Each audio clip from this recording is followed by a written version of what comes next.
All right, so yeah, this is 5 craziest killers reacting to getting a death sentence, man. I don't know what to expect. I don't know if they're gonna be acting crazy or if they just gonna be like, nigga, I already knew this was coming. Yeah, I don't know, something. Maybe. We're gonna see. The defendant does not understand how precious life is. That man beat that man like he was trying to bust concrete. If you choose for me to die, it's only going to cause more pain and suffering for another family, not me. This was how a killer pleaded for his life in the court who himself has took somebody else's life.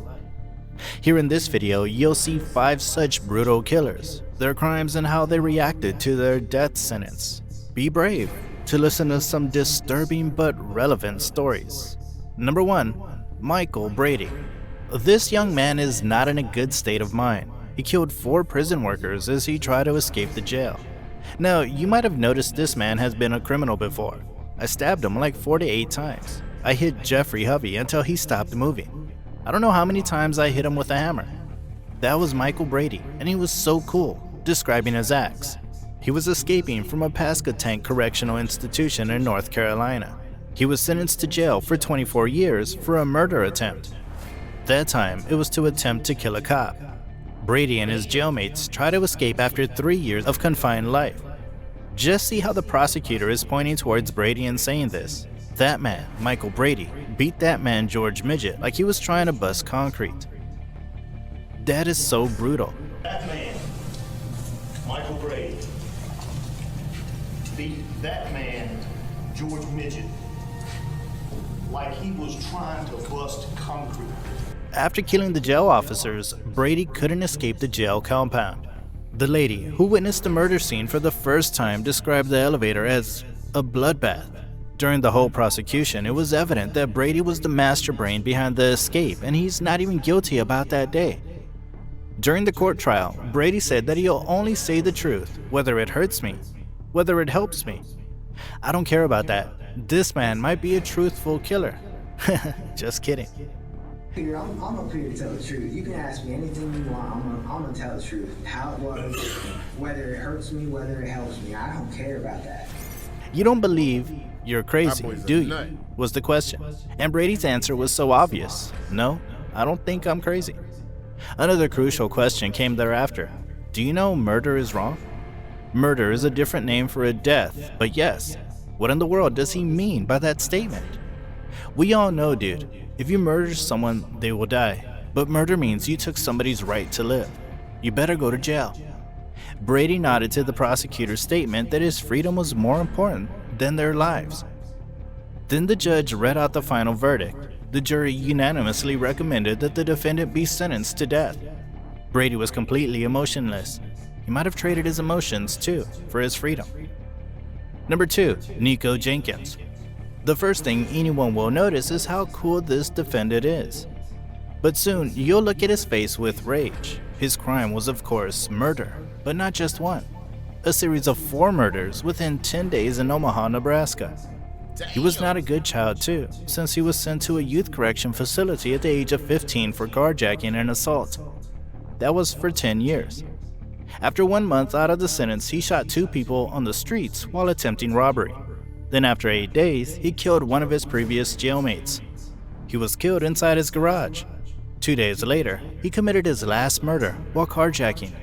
Jenkins never agreed that he committed all these. It was the cops who found out this with his DNA samples from the crime scenes. Do you not realize that?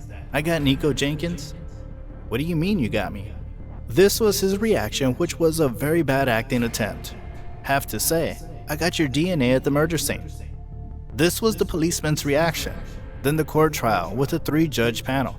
Each one of these 4 murders was a deliberate and planned act. The victims were pre-selected and the murders were purposeful. Each one of these murders was a deliberate and planned act.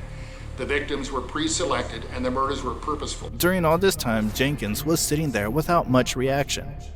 Next was the judge reading out the death penalty. This panel finds death penalty is appropriate and should be and is hereby given to each of the 4 murders by the defendant. Look at Jenkins now. He's a bit irritated after hearing that his life's got an expiry date. Still, he didn't react much. Number 3, Martez Abram. Yeah, these boys ain't even giving a reaction. I thought they would be like. It's like they accept. Yeah, it's like what they already did was they're not turning back from. Oh, I'm gonna be free. Oh, I can be free. No, they're not even thinking that. No, they just don't care. Like I expected a little bit more, either emotion or them like fuck you or something. Like it's just like dude was just like all right, y'all gonna kill me? Okay. He did 10 years in juvie, got out, and the next day killed somebody, and 2 days later killed 2 people. Like what you thought he was gonna do? I guess. Like I ain't never been free. Whatever. This happened in South Haven, Mississippi. Abram was a worker in Walmart, but he had been suspended from his job. The reason was that he had kept a knife with him in the store. Later, Abram, on the same day, entered the store with other weapons. Then he killed the store manager, Anthony Brown, and Brandon Gales. He was lying on the ground with his eyes open, and I ran up to him, and I looked at him and I said, "Anthony, honey, now please say Casey one more time." This was an emotional note given by Anthony's loved one in the court. Abram even shot a policeman, but luckily he was wearing a bulletproof vest. At the Sire, Martez Abram was caught by the police. During the trials, Abram agreed to every question he had been asked, but his reactions were slightly exaggerated. Maybe the reality hit him hard, that he lost his conscious mind. And you admit that you shot him in cold blood? Yes, the trial was that easy. In count 1, I will sentence you to death. Count 2, you'll be sentenced to death, and count 3, you'll be sentenced to life in a penitentiary. After hearing the verdict, Martez Abram stood silently. Maybe he found guilty and thought he deserved all those punishments. He the only one crying. He ain't even crying though. Oh, he trying to act crazy. It's on the floor going down to this point, isn't it? Yes. That's you shooting him, right? Yes. Hey, yeah, dude's a nutball, man. Yeah, and these boys is just admitting to everything too. Bro got fired from Walmart and went back and killed the manager and the other dude. Well, so he walked by the guy who greets you. Hey, nice to meet you. Welcome to Walmart. I said, hey, you about to good? Yeah. But where's the manager at? Where's his bitch ass at? I'm like, Yeah. him. You're good. Number 4, Austin Myers and Timothy Mosley. These 2 men killed an 18-year-old Justin Back in Waynesville, Ohio. The whole crime started as a robbery attempt in which Austin and Timothy tried to rob the safe in Justin's house. The safe belonged to Justin's parents. During the robbery, Beck was choked to death using a wire. The idea of strangling him that way, it would create no mess. Pretty much an easy job to handle. Obviously, Justin was trying to fight back. He wasn't overpowering us. After that, Justin was stabbed 21 times. And the way Timothy said, that is quite psychic. Justin was trying to ask us why, and he was pleading to stop. Pretty much begging for his life. Mosley was guilty and was sentenced to a life in prison. During the trials, Mosley testified against Myers. That is how the 19-year-old came into the case. You have to hear how he tried to plead towards the court to not sentence him to death. If you choose for me to die, it's only going to cause more pain and suffering for another family. Not me. It won't hurt me. I won't feel anything. It's going to hurt more innocent people. What does that even mean? If you value life that much, then why did you kill someone else? Justin also had an innocent family. His words were ridiculous. Even we got that. After the judge suggested his death sentence, he said something really fake. I think there's a lot of good things I can do with my life, if you allow me to keep my life. The important thing anyone can note here was that his words were completely emotionless. They were fake indeed.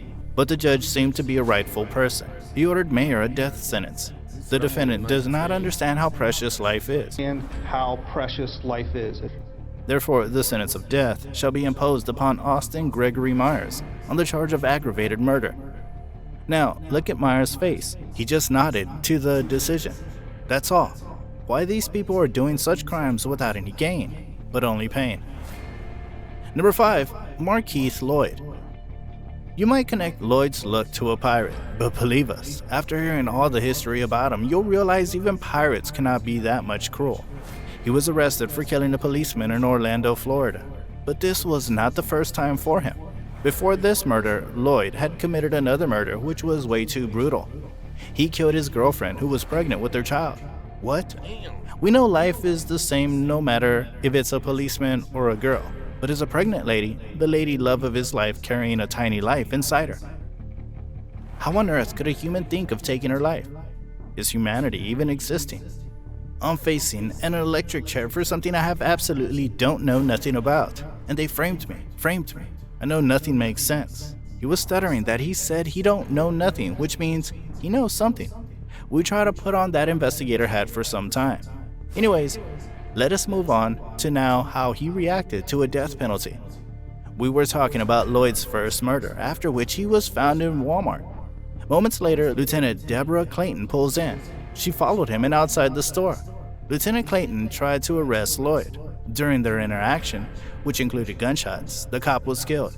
She was shot 4 times. Again, Lloyd escaped, but after 9 days, police got him. That's how he lost his left eye. It didn't take much time for the jury to realize that this man is guilty. He talked with an aggression as if whatever he did was creditful. We, the jury, unanimously find the defendant, Martez Lloyd, should be sentenced to death. The moment he heard this, he started to talk something towards the public. Of course, that would be something bad, but the judge didn't allow him to stand there for more time, even to stand on this world for more. Court's in recess. Thank you very much.